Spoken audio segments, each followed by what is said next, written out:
Welcome to Talking Tudors, Ellie. How are you? I'm very well, thank you. How are you? I'm well, thank you. Looking forward to our conversation today. But before we dive in, would you mind just saying hello to our listeners and our viewers and telling us a little bit about you and your background?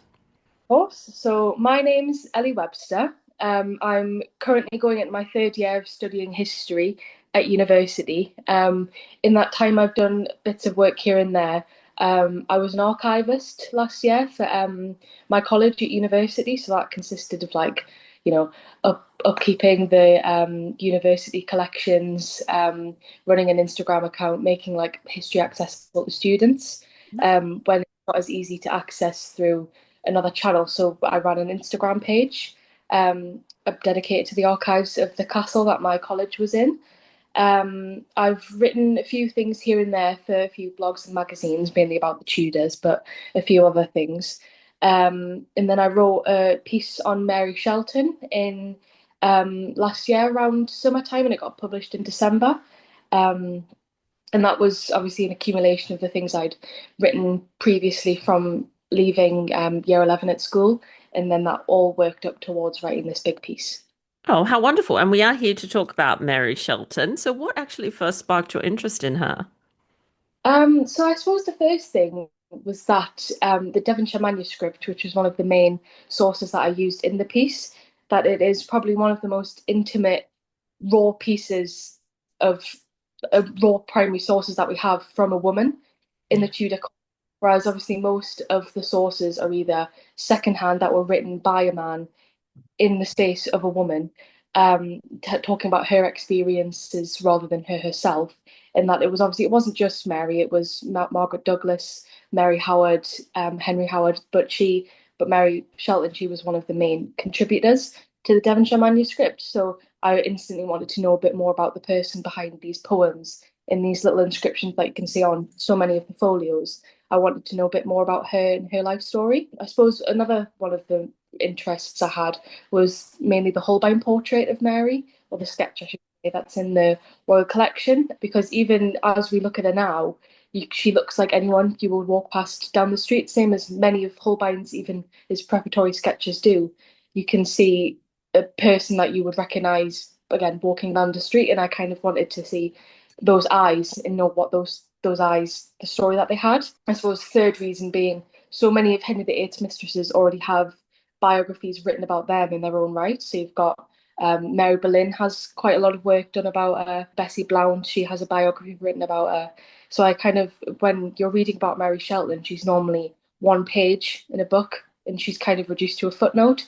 And I wanted to give her something that was in her own right, that was able to be accessed by everyone that was interested. And so, let's talk a little bit about Mary then and her background, her court career. What can you tell us about that? So Mary came from quite a notable pedigree. Her paternal family, the Sheltons, they stemmed all the way back into the medieval period. The first big mention of them is her ancestor Nicholas de Shelton, who was one of the nobles who was responsible for the creation of the Magna Carta. And then another of her ancestors was Ralph de Shelton. He fought for Edward III during the Hundred Years' War. So this is a family that's already had a few centuries of loyalty to the crown, and they've crafted their own estates in Norfolk in Shelton, for their own name. And on the other side of that, her maternal family, her mother, Anne Shelton, was the sister of Thomas Boleyn. So Mary Shelton was a first cousin of Anne Boleyn, which is a large reason as probably why she was made a lady in waiting to Anne in 1533. So she came from quite a similar background to Anne Boleyn. She had a family who, over the centuries, had built up a noble career in and out of court, renowned for their loyalty to the crown. So by this point, they're obviously not as high ranked or socially superior as the Howards per se, but still they're at a point where they have a notable pedigree to give them some standing ascendancy. Yeah. Fabulous. And so you mentioned, of course, the Devonshire Manuscript, which is absolutely fascinating, and touched on who sort of contributed to that piece. But do you want to go into that a little bit more and tell us a little bit more about it? Yeah. So when I was doing my research, one historian described the Devonshire manuscript as the Facebook of its age. Love When I was that. researching that, it did stand very true. So essentially, it was originally believed to be owned by Anne Boleyn. It's a leather-bound collection of poems and sonnets that was now we know was passed down through multiple courtiers. So a few notable names being Thomas Wyatt, who was obviously a very notorious poet at the time, Mary Shelton, Mary Howard, Margaret Douglas, and Henry Howard. They were five of the main contributors. And essentially, it was a collection of either poems that had already been written by the classical poets like Geoffrey Chaucer. And if they had a poem that they really loved, they would write it in, or if they could write their own, they could translate poems, or they could write poems to each other. So essentially, if one had written in a classical poem, let's say from Homer, for example, and then someone else saw that there was a poem that they didn't say that they loved, they would kind of add it in. So think of like retweeting or reposting as we would nowadays. It was kind of the Tudor court equivalent of the time, especially because during the 1530s, secular poetry wasn't it was more frowned upon than religious poetry. We can see an example of that when I'll come on to that later, but when Mary Shelton is actually rebuked by Anne Boleyn for writing poems in her prayer book, according to William Latimer anyway. So we can see that this was kind of an intimate space for like-minded young courtiers who had an interest in this poetry, which was frowned upon by their superiors to write it. Yes, I love how it offers a sort of commentary as well on events of the time and what is going on at court, which is fascinating. So let's talk about Mary's inscription in the Devonshire Manuscript. What does it tell us about her? What does it say and what does it tell us about her? So Mary is one of the, as I said, the key contributor to the manuscript, and she has written a number of her own poems, but also translations. So she writes about the poet Hoccleve, who talks about the virtue of women in love, and she talks about how the good virtue of women in love is criticized by men who boast affairs with these virtuous women and then leaves them cast aside. And then a lot of the time when she's translating these poems in, she changes around pronouns and terminology to talk about a broken-hearted woman rather than a broken-hearted man. So then there's one poem that she translates, I think it was Chaucer, where she talks about how it used to be she would not care for his death, but then she changes the his into my.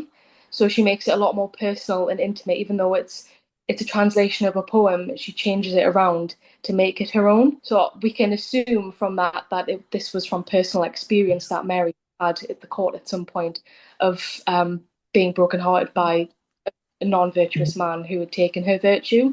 Which, if we go back a couple of years, we can kind of deduct as to who that might have been. And in other instances, it isn't her poetry at all, but it's her annotations of other people's poems. For instance, Thomas Wyatt's, we kind of find her annotating a lot of his poems that were dedicated to her, or we can assume they were. So a few years back, quite a few years back, he would write poems, as you probably know, for Anne Boleyn, and he would write brunette in the capitalized stanzas for Anne.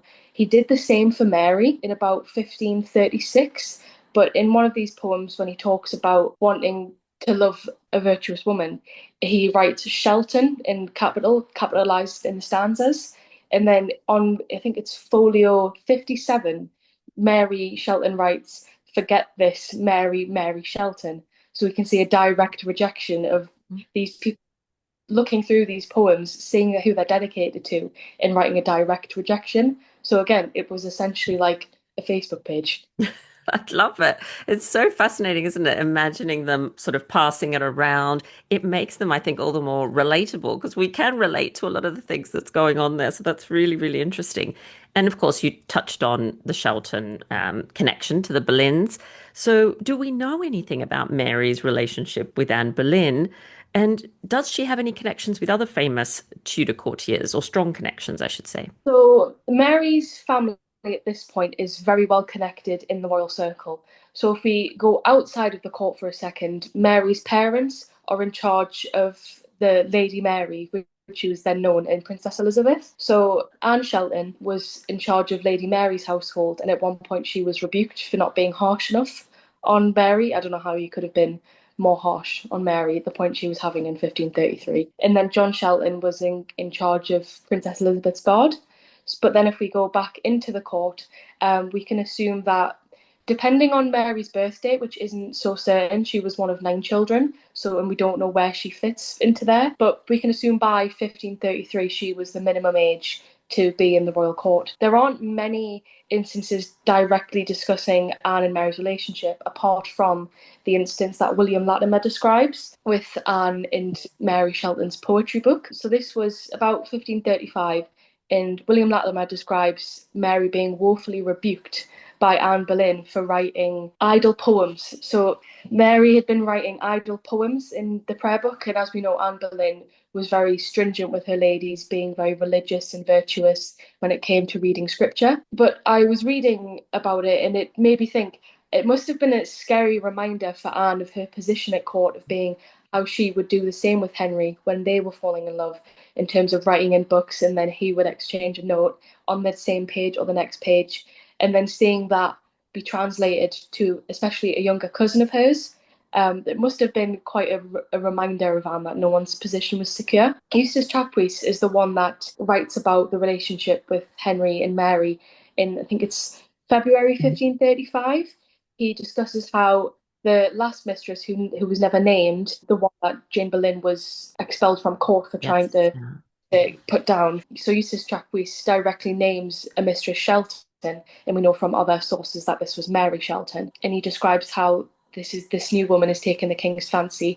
But we can assume that the relationship lasted for about 6 months, so not enough to really give Anne any real concern. We can assume also that the relationship between them left a bit of a sting on Anne. Maybe this relationship between Mary and Henry was what led Anne to become rather, how could you put it, stiffened by Mary Shelton in the Shelton affinity, especially being the first cousins. It may have been the fact that her daughter caught the king's eye for a time. Yeah, that's a really interesting suggestion because there is another sort of theory put forward. Now I can't remember who put this theory forward, that of course that Anne has herself orchestrated the Shelton affair with Henry. So that's interesting, a different perspective on that. Because that's what I thought initially before researching, because it's obviously portrayed in shows like the Tudors that Anne directly puts, obviously she's known as Madge in the Tudors, that Yes. Anne Mary forward to pursue a relationship with Henry.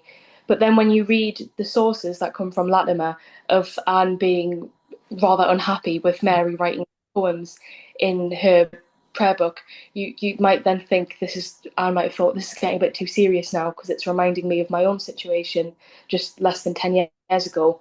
So again, there's so much that the Devonshire Manuscript reveals of these personal lives that we wouldn't know otherwise if it wasn't for these, because everything else was really documented by ambassadors and diplomats that we wouldn't have them otherwise. But again, there's just so much that we still don't know. Yeah, absolutely. And you also touched on the fact that there is confusion about the Shelton sisters. So whether it's Mary, whether it's Margaret or Madge, as you just referred to her there. So what can you tell us about that sort of confusion? So, if we go back to Antonia Fraser in her very famous book about the Six Wives, she uses Madge. But it all really stems back to the first ever description of Mistress Mary Shelton by Eustace Chapuis. And there's been some discrepancy in his paleography of whether the the G, the Y looks like a G Right. Yes. Yeah. of Madge comes from. And then obviously it's almost a bit similar to how when we're talking about the many Catherines that there are at the Tudor court and how everyone uses to spell them differently. That's kind of the same thing that's befallen upon Mary. I suppose also because there were so many people at the court with the same name, it's kind of difficult to determine what their names actually were when handwriting and paleography is a bit hard to translate. It also doesn't help that she did in fact have a sister. She had two sisters called Margaret. So she had a Margaret Shelton, who was one of the 9. There isn't actually any evidence to say that she was ever at court, or at least she wasn't very often. She was married in like the early 1530s, I believe, to a man called Thomas Woodhouse, who was Norfolk gentry, who his family stemmed back to all the way to Henry I. And it's not known when she died. We can assume it was before 1555 because that was when Anne Shelton died. And Margaret's not named in the will, so we can presume that Margaret had passed away before then.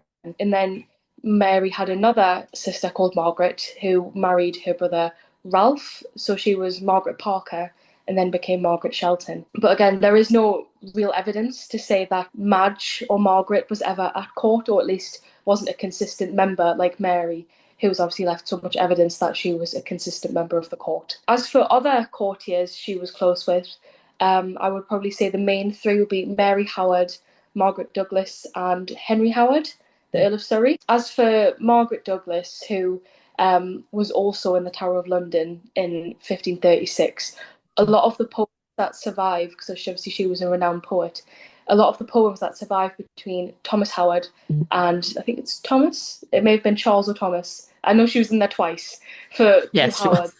but I think the first one, 1536, a lot of the poems that survive it's been argued that that's because of Mary, and that she was the one that translated them into the Devonshire Manuscript for her friend. They were around the same age, we believe. Her, Mary Shelton, and Mary Howard all believed to have been born around 1517. So you can kind of picture these three young women who are just entering a very colourful, vibrant, courtly atmosphere, and they're trying to decipher this whole life together. So it is believed that Mary Shelton was the one that translated these poems, which now survive because of the Devonshire Manuscript. Mary Howard. There's so many Marys and Margarets. It's believed that Mary spent a lot of time with Mary Howard at Kenninghall, which was one of the large Norfolk estates, and also because a lot of their poems are annotated by each other. As for Henry Howard, we can see it comes a little bit later during his downfall in 1546, late 1546 time, that Mary Shelton is directly named in terms of as being suspicious, in terms of what she might know about Henry Howard committing treason. So obviously it comes just before Henry VIII dies himself that he is brought in for, and there is a letter that survives, written in late 1546. By this point, Mary Shelton had left court around 1545, I believe, or at least she didn't come back after then because she went off and got married. But it's by a one Richard Southwell who was overseeing the trial of Henry Howard, and he writes about writing to a late Mary Shelton, now Mrs. Heveningham, who had known Thomas Henry Howard by this point while she was unmarried, and there may have been suspicious conversations between the two of them. Obviously, we can't just assume straight away that this might have been a romantic connection between them, or Henry Howard might have uttered some treason to Mary Shelton. But we don't actually know the outcome of this. We only know that Mary was named during the investigation, that she might know something or two about Henry Howard. It's also because of Henry Howard, even before his downfall, that we know about Mary Shelton's romantic connections beyond the king. So obviously we can see an outright rejection of Thomas Wyatt from Mary herself in the Devonshire Manuscript. But it's during the early 1540s that Mary Shelton is believed to have been engaged to another one of the poets in the manuscript called Thomas Clare. We know he was of the same affinity as the rest of them, but he died at some point before Mary and Thomas could marry. And it's in one of these poems that Henry Howard describes how Mary Shelton had been engaged for love, and it's just Mary Shelton for love, and then it talks about Claire just before that. So we can assume that that was a romantic connection that never got to be. So we can assume that Henry Howard and Mary Shelton must have trusted each other a great amount. Wow, so many fascinating insights. It's nice to kind of flesh her out a little bit more. And so, you're obviously putting in a lot of effort and work to tell her story. So how would you like Mary Shelton to be remembered today? I suppose the main thing would be a trailblazer who was also a very zealous friend and a social climber. So we've obviously already seen that Mary came from a notable pedigree herself. The fact that her parents worked in the royal households, especially of the young Princess Elizabeth, they went all the way back to the reign of King John.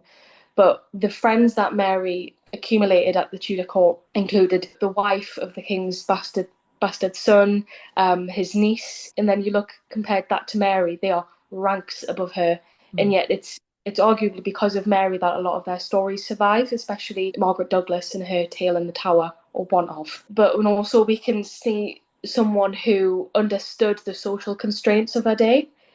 So I suppose you could call her, the same as someone might call Elizabeth the First a feminist. Again, that's not what I'd use, but I would use that term, or the contemporary feminist for her time. You can see she understood the social consequences of a love affair for a man in that of a woman. So it leaves a virtuous woman damaged, but the man has no consequences for it, and he moves on to the next. We can see someone.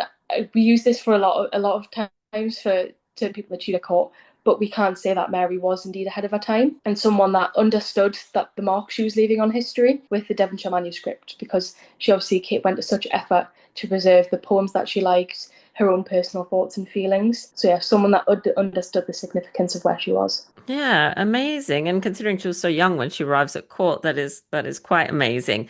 And so, Ellie, if people want to learn a little bit more about you, is there anywhere they can go online? So the piece on Mary Shelton, unironically, is called the Webster Review, which is my surname, which was kind of that one of the strange things when it was advertised at university that they're looking for papers to be published. And I was like, this has to be fate. It's my so if you go onto the Webster Review and just search Mary Shelton, it should come up. Apart from that, I write for a blog called The Ill-Fated Wives of Henry VIII.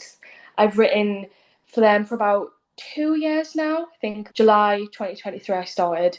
I wrote something recently about the life of Ursula Poole. Again, that was something I really, really enjoyed, and I'd like to delve into her life a bit more. She hasn't got anything written in her own right either, I don't think. So I'd like to do that. Then there's the archivist account I ran.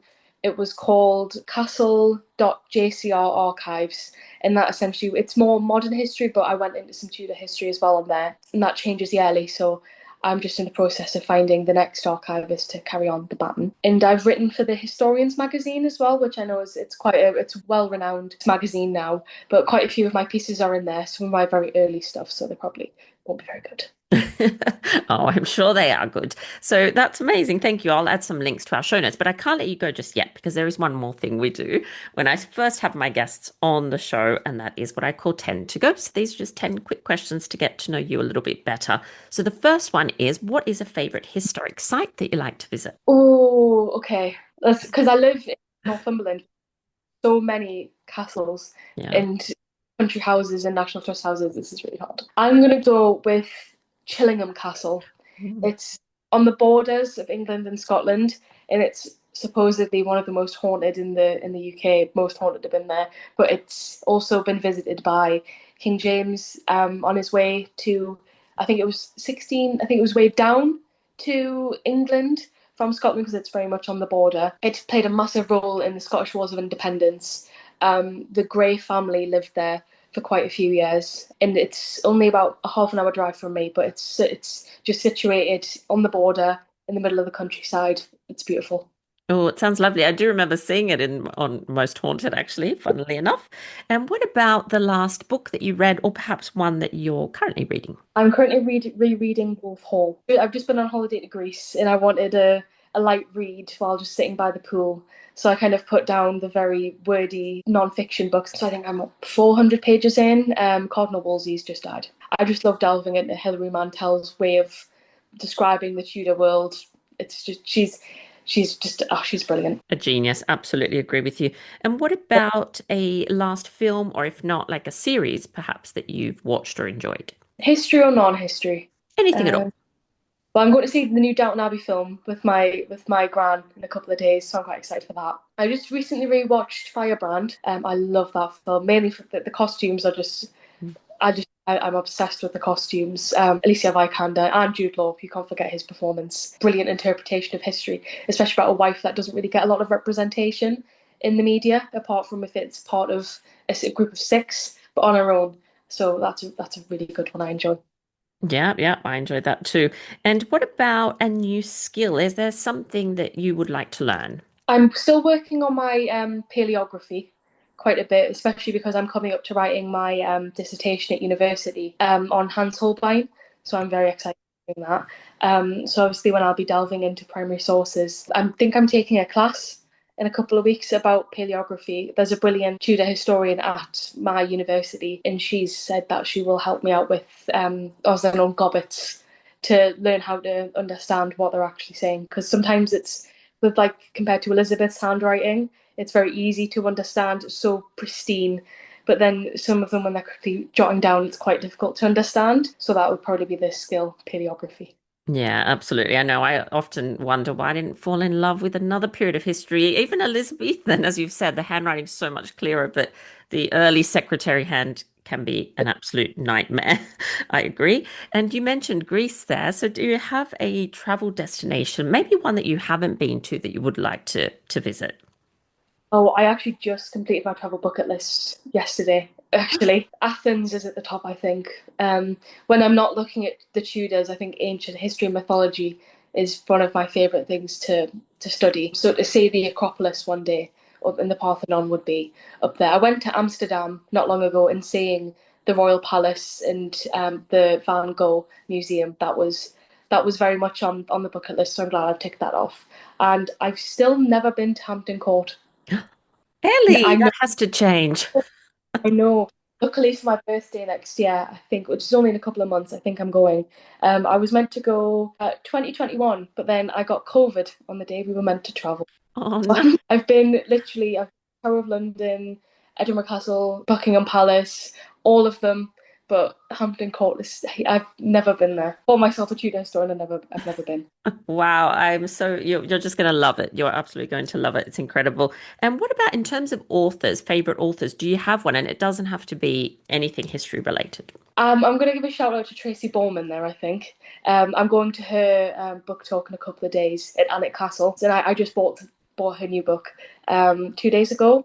Yeah, shout out to Tracy Bowman. I adore her. She's brilliant. I suppose fiction, I would probably say I'm going to go with Jane Austen. You can't go wrong with Jane Austen. I love that. And Tracy is so kind and generous on top of being an incredible historian. So lovely pick that you did there. And what do you like to do to relax and unwind? Apart from, I do like a good bit of reading, just like sitting with a cup Yeah. of tea. I've been trying a few different tea flavors.